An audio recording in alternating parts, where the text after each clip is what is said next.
Hey BookTube, and welcome back to my channel. My name is Maria, and as you can tell by the title, I will be doing my first ever January wrap-up. I also wanted to talk a little bit about my plans moving forward for my TBRs. I tried to do a planned TBR for this month in January, but it didn't really work out as I thought it did. So let's get started with the wrap-up. In the month of January, I read 3 books. My goal is to read a book a week, totaling 52 books in a year. I still have time to catch up. A couple of these books took me a few days longer than anticipated. So the first book that I read in the month of January is The Little Paris Bookshop by Nina George. If you also follow me on Instagram, you know that I have talked about this book nonstop. I also have another video that I uploaded where I followed one of the recipes that was provided in this book. It was supposed to be lamb. I used chicken. Still turned out great. This book follows a man named John Perdue. He's 50. He owns a bookshop on a boat, which sounds wonderful. And for the past 20 years, he has never been able to get over his first love, Maurene. Maurene really changed his life whenever she entered into his world.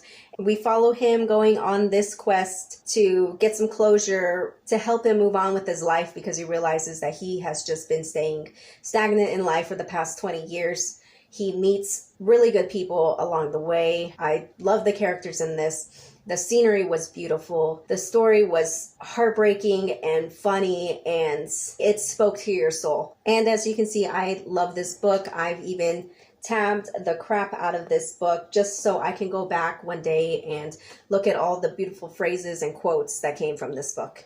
For my next book that I read in the month of January was Every Last Word by Tamara Ireland Stone. I have also talked about this quite a bit on my Instagram, and this book you can also see as well. I tabbed the crap out of it too, and I tabbed everything from just the beautiful poems in here to Caroline's random t-shirt sayings. This book actually was not what I expected it to be. I had went into this book thinking that it was just going to be a cute and quick read, and we would just follow this girl who's in high school and she deals with some problems, but in the end, everybody lives happily ever after. And I can honestly say that I have never read a book with an OCD main character. This book, we follow a girl, Sam, and she is dealing with things that teenagers do deal with. They deal with anxiety, personal image, but her OCD, you can feel how much anxiety it gives her. There's a part in this book when she drives. Whenever she parks, she has to park on a number 9 for her mileage. If she can't, then she has to drive around the block or drive around the parking lot until she lands on that number 9, and then she can park. It really let me know just how much of an impact it was in her life, and it made me understand her a little bit more. The characters that are in this story are just so wonderful. She ended up finding just an amazing support system, and this is a book where everything really worked out in the end, and that's what I was looking for January. I was wanting to find something that would make me feel good. It would make me feel good at the beginning of the year. Wonderful book. So far, this is my favorite book of the year. And the last book that I read in the month of January is I Am Not Your Perfect Mexican Daughter by Erika L. Sanchez. I haven't really spoken too much on this book in my Instagram. I am doing a buddy read with my best friend Dana, and I'll go ahead and link her YouTube channel down below. Her goal for the year is to read 1 book a month, and she knows that I love reading. So every month she's gonna pick out 1 book for the both of us to read, and we'll get together and we'll discuss it. So that's why I haven't really been discussing too much about this book, because I want to save that discussion portion with her. But from what I can tell you from this book, it's about this girl named Julia, and we are starting to follow her at the age of 15. She has an older sister, Olga, who has tragically died in a vehicle accident. And throughout the story, there is a slight mystery tone to it. And she tries to figure out who really was her sister Olga. After Olga's death, she started doing some snooping around in her room, and she found some things that were a bit questionable and that were not like Olga at all. The main part of the story, though, isn't really revolving around Olga. It is revolving around Julia, and we see her for the last 2 years of her high school and how she grows as a person. This is also another book where I went into it thinking it was going to be one thing, and then it turned out to be something else. This book, towards the end, it really delves into mental health issues, and we see Julia struggle with depression and anxiety, and she begins to understand that the way that she's feeling and the person that she is, there's nothing wrong with her. She's just a little bit different, and she just needs a little bit more help sometimes. I was really proud of her towards the end of the book. I felt like a proud mother just watching her grow and evolve in this story. So I also wanted to talk about my TBR and how it worked out for me this month. I am usually more of an emotional reader. I finish reading a book, and after I'm done with it, I'll come to my bookshelf and I'll just look through my books and I'll pick out what it is I want to read. I don't ever make a specific list or a specific guideline for me to follow. I feel like that's just too rigid for me to follow. And this month, I don't want to say I struggled, but I had a hard time accepting that these are the books that I have to read.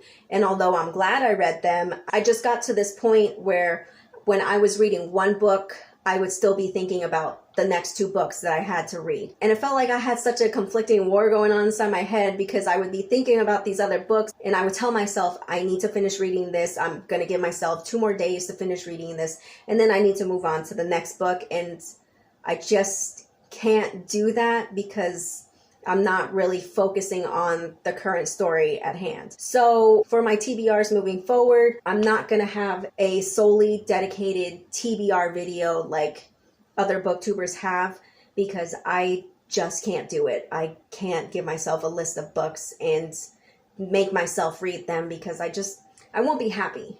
And really, that's the whole reason why I read. It's because reading makes me happy, and I just don't want to be stressed and thinking about the next book that I'm going to read while I'm currently reading another book that has nothing to do with the next book. So I didn't get a chance to read Clockwork Princess by Cassandra Clare. I'm going to go ahead and reshelve this, and when I do feel like reading this book, I'll go ahead and read it. And although I just started BookTube, I'm glad that I'm learning this about myself now, because I just don't really want to be here a year from now, 2 years from now, and feel miserable and feeling like reading is a chore for me, because reading is my passion. Reading is my love. So I think moving forward, I'm just going to discuss the first book that I'm reading for that month and maybe make like little videos of the next book that I'm reading. But as far as a list, I can't do it. So for the month of February, I have decided to read The Way You Make Me Feel by Maurene Good. I really loved her other book, I Believe in a Thing Called Love. I think I read that last month. And that was actually the book that made me start watching K-dramas. And I realized I love K-dramas. So I'm going to read this book, and all I know about it is it's about this girl who doesn't take life too seriously, and she gets in trouble and she has to work on her dad's food truck for the summer, and somehow she ends up falling in love. Since we're going into the month of February and Valentine's Day, I'm going to start this off reading a super cute and gushy and romance type of novel. And my second book for the month of February is going to be You by Caroline Kepnes. Kepnes. I'm not sure if I'm saying that right. All I know about this book, though, is that it's a TV show on Netflix. This is going to be my book for my buddy read with my best friend Dana. She picked this one out. She said it's a really good show and that she's obsessed and she wants to see if the book compares to the show. I haven't even seen the show. I've seen the trailer when I'm browsing through Netflix, and all I know about this book is that it's about a guy and he's obsessed with this girl, and I guess he tricks her into being in a relationship with him But that's about it. I'm not really trying to know too much about the story before I go into it. I kind of want to be surprised. We'll see what happens with it. So that is my January TBR wrap up, and I guess my 2 TBR books. I don't know what other books I'll be reading for the month of February. It'll just depend on how I'm feeling at the time when I'm picking out a book. So let me know if y'all have read any of these books in the comment section down below. Let me know your thoughts on them. I know this wrap up was a pretty rough wrap up than most booktubers. This is my first wrap up video, so I'm still kind of learning what to say and how to say things without giving away spoilers, or if I'm even allowed to give out spoilers, because I know some people don't like that. But let me know any comments or questions that you may have, and I will see you guys next time.